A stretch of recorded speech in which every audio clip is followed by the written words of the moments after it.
कल मैं आना तो था लेकिन मैं नहीं आ पाया, क्योंकि कल मैं बांके बिहारी जी के मंदिर में सेवा में अंदर ठाकुर जी की था। कल खूब बिहारी जी के साथ वहां होली खेल रहे थे। तो वैसे मैं आत्मचर्चा नहीं कर रहा, लेकिन ये बिल्कुल रीसेंट इंसिडेंट है, इसीलिए मैं बता रहा हूं कल की घटना। तो कल मैं गया, जब गुरुदेव की भी आज्ञा हुई थी तो मैं मंदिर में गया, ठाकुर जी के पास खूब होली खेली अंदर। आरती में भी कल मैं था, मैंने आरती की अपने हाथों से कल रात को बिहारी जी की। तो आरती के बाद ठाकुर जी को जब बाहर से हम लोग अंदर गर्भगृह में लेकर गए तो ठाकुर जी का सब श्रृंगार उतारा और सुंदर चंदन के शैया पर बिहारी जी को शयन कराया। आप सुनिए गौर से, बांके बिहारी जी को हाथों से मैंने शयन कराया।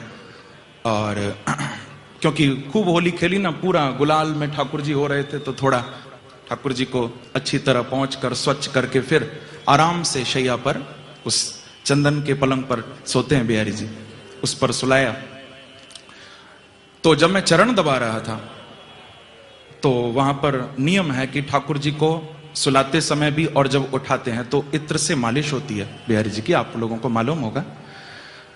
तो मैं अपने साथ ही अपनी माला झोली में ही इत्र की शीशी लेकर गया था, क्योंकि जाते हैं मालिश करते हैं बिहारी जी की। तो वो मैं चरण दबा रहा था, चरणों में बैठा प्रभु के, तो मैंने अपनी शीशी निकाली कि मैं ठाकुर जी को इत्र लगाऊं, मालिश करूं थोड़ी सी। वहां पर मालिश की बड़ी महिमा है प्रभु को। हम लोग हाथों में अंगूठियां भी नहीं पहनते, इसका भाव भी यही है कि ठाकुर जी को मालिश करते समय कहीं उससे कोई आघात न हो, प्रभु को कोई कष्ट न हो। तो जब मैंने वो शीशी निकाली, इत्र हाथ में लिया, तो देखा वो इत्र केसर का था, वो केसर का इत्र था, मैंने ही मंगवाया था। लेकिन अब तो केसर का समय नहीं है, जब बहुत ठंड पड़ रही होती है तब केसर का इत्र बिहारी जी को लगता है, केसर का, हिना का। लेकिन अब तो मौसम बदल गया है, गर्मी है। तो मुझे बड़ा दुख हुआ कि मैं घर पर क्यों नहीं देखकर लाया कि इत्र कौन सा है।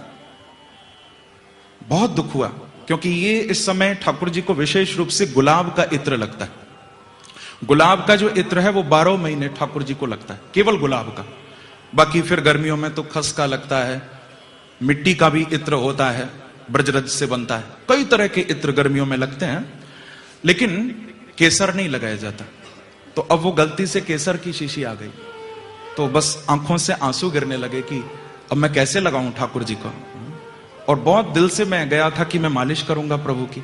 तो आप बिल्कुल ध्यान देकर सुनिए, ये सत्य घटना, मैं कोई आत्मचर्चा नहीं कर रहा, अपनी बात नहीं बता रहा हूं, ये बिहारी जी की कृपा की बात आप लोगों को बता रहा हूं।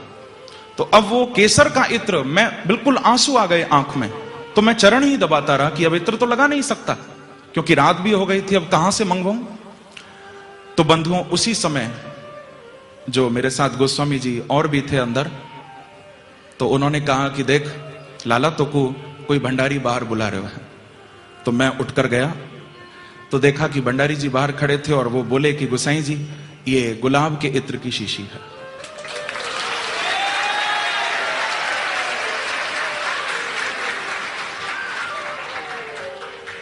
मैंने कहा कि ये आप कहां से लाई?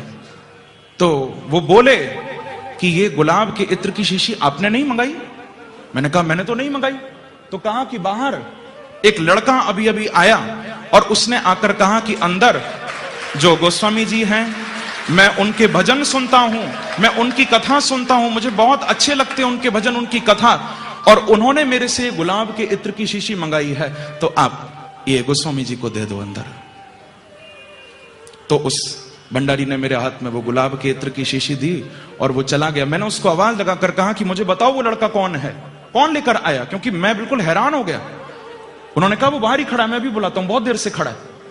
वो बाहर गए और थोड़ी देर बाद आकर बोले कि महाराज वो तो बाहर है ही नहीं, कहां गए?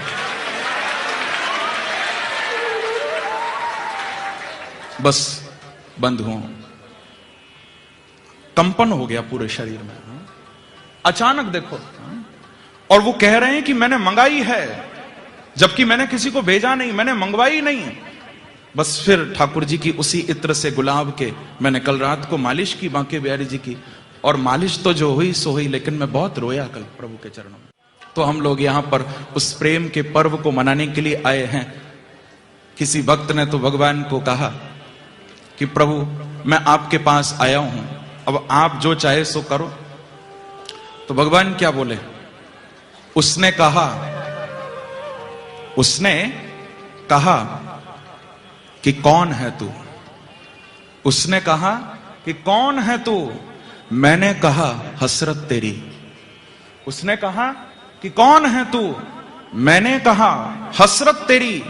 उसने कहा कि तकता है क्या? मैंने कहा सूरत तेरी।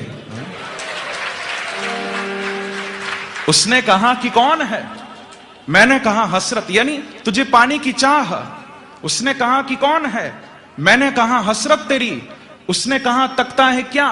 मैंने कहा सूरत तेरी। उसने कहा चाहता है क्या? मैंने कहा खिदमत तेरी। सुनिए एक एक शब्द। उसने कहा कि कौन है? मैंने कहा हसरत तेरी। उसने कहा तकता है क्या? मैंने कहा सूरत तेरी।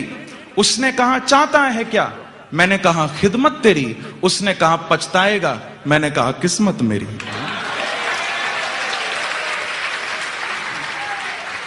प्रेम से कहो श्री राधे।